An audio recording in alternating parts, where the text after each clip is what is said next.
chamado daguerreótipo. Que nome difícil, né? Daguerreótipo, que era uma caixa de madeira onde eles tiravam as fotos. Eles utilizavam até iodo para revelar as fotos. Então, todas essas mudanças, meus amores, elas acarretaram, essas mudanças na sociedade, reflete na língua, o modo das pessoas falarem muda. Por exemplo, fale. Do lodo até a placa eletrônica. Hã? Do lodo até a placa eletrônica. Isso, é verdade. Ó, por exemplo, na época dos escravos, as palavras açoitar, senzala, tronco, alforria, capitão do mato, quilombo, mucama, sinhá, essas palavras eram muito comuns. Hoje a gente usa essas palavras no dia a dia? Não. Essas palavras aí eram da época da escravatura no Brasil, ok? Então a gente não usa mais, tá? Então, se alguém ficar falando essas palavras hoje, a gente vai até estranhar, né?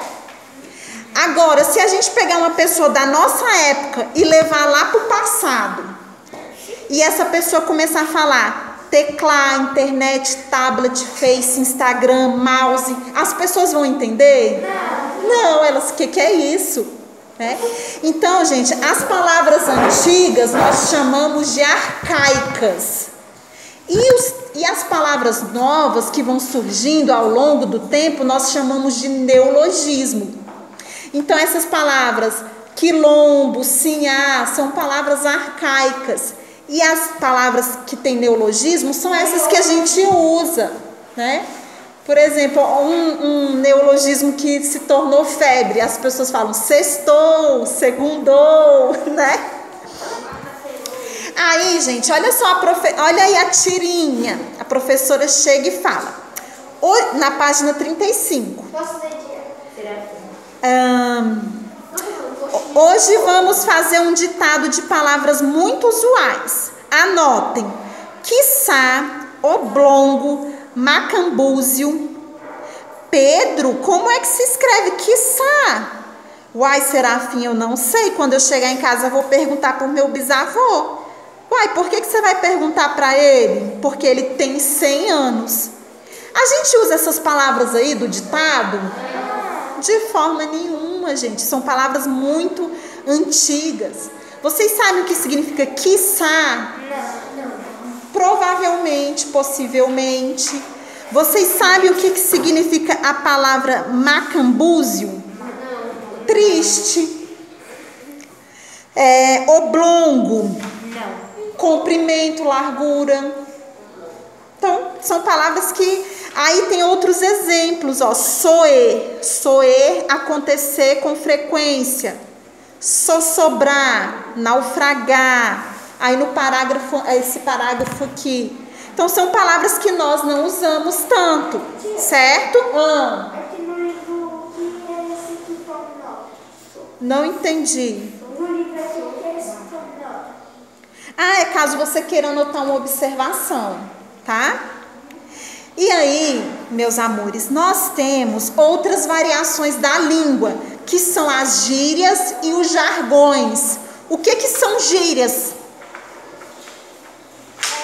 palavras que os adolescentes usam hoje em dia. A língua sofre mudanças para caracterizar a forma de expressão. Não, mas eu tô perguntando o que é gíria. É um modo de falar diferente, um palavreado que os adolescentes usam, mas não são apenas os adolescentes, os surfistas, jogadores de futebol, certo?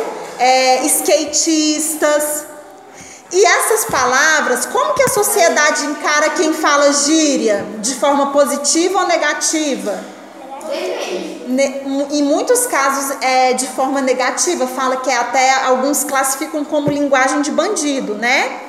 Certo. Só que aí, o que o livro está trazendo? Que a gente não pode discriminar isso. Que a gíria é uma variação linguística, a gente só tem que saber onde usar. Por exemplo, se eu estou no meu local de trabalho, eu vou falar com o meu chefe, eu vou falar gíria com ele? Não, mas eu estou entre os meus amigos. E aí? Pode uma ou outra, né? Então, certo. E o que é jargão? Eu expliquei na videoaula. Jargão, jargões, são linguagens de alguns profissionais. Por exemplo, os advogados, eles usam palavras próprias da profissão, que a gente que não estudou direito, a gente não conhece. Os médicos, eles também têm a forma específica de falar.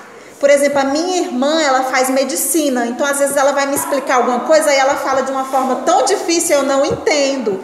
Aí depois ela fala de uma maneira mais fácil. Então isso se chama jargões. A forma como os advogados, os médicos, os policiais, políticos, engenheiros se comunicam. Olha aí um exemplo. Nessa figura aí, na página 36, o que a médica está falando aí pro paciente?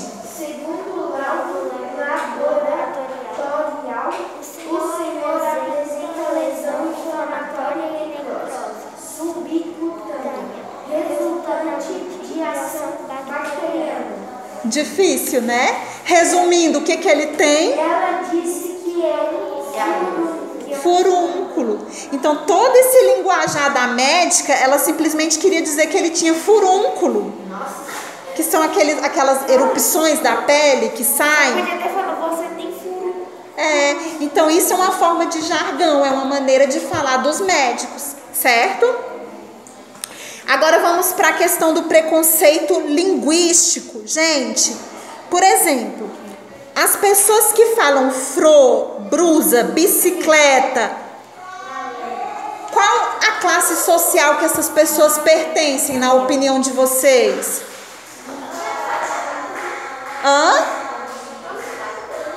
Não, fala mais alto. Sim, mas sobre a classe social dela. Tipo, aquelas pessoas que gostam de morar na roça. São pessoas que a gente vê que não tem muito poder aquisitivo. As pessoas que falam assim, geralmente pertencem àquelas pessoas que estão numa camada mais pobre da sociedade, certo? Essas pessoas que falam brusa, Flamengo, elas tiveram oportunidade de estudar? Não. Provavelmente não. Essas pessoas são valorizadas? Não. Por que elas falam dessa forma, na opinião de vocês? Pela formação delas, certo? E aí, a gente pode julgar essas pessoas? Essa pessoa aí, ela não é inteligente? Não podemos. Isso, quando a gente julga alguém que fala de maneira diferente da gente, nós estamos demonstrando o quê? Preconceito linguístico, muito bem, certo? E aí, meus amores, na página 38 tem algo que eu achei muito interessante. 38. Ó, vocês nasceram aqui no Brasil, certo? Imagine que vocês acabaram de nascer e aí o pai de vocês leva vocês lá para o Japão. E você vai morar lá no Japão. Você nasceu aqui, mas você vai crescer lá. Você vai aprender a falar japonês? Sim. E se um bebê... Lógico que sim. Você tem que se acostumar. Porque você vai crescer ouvindo aquela língua. E se um bebê japonês que acaba de nascer e vem aqui para o Brasil, ele vai aprender a falar português?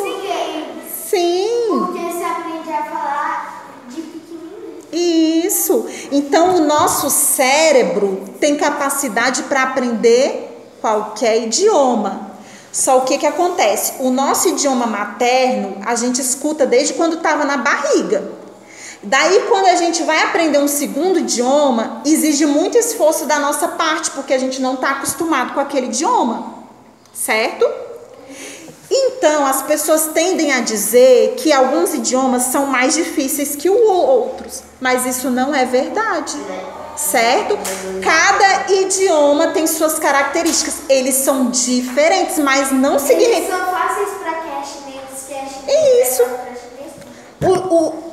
no Japão, acha difícil o japonês? Não, gente. Então, os idiomas, eles não são difíceis, eles são diferentes. Por que que as pessoas dizem que o japonês, o chinês, ele é difícil? É porque eles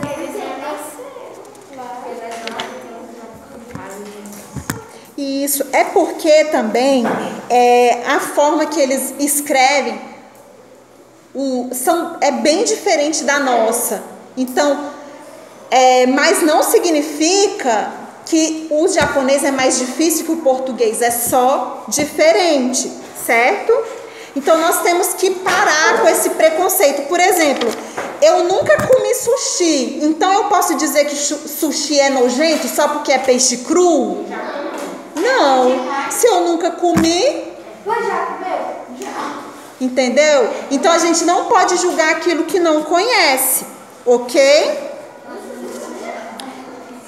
Vamos lá. E aí, gente, a forma como nos comunicamos varia até no ambiente. Imagina um homem que seja policial, que seja pai de família e que seja filho, ele é filho de alguém.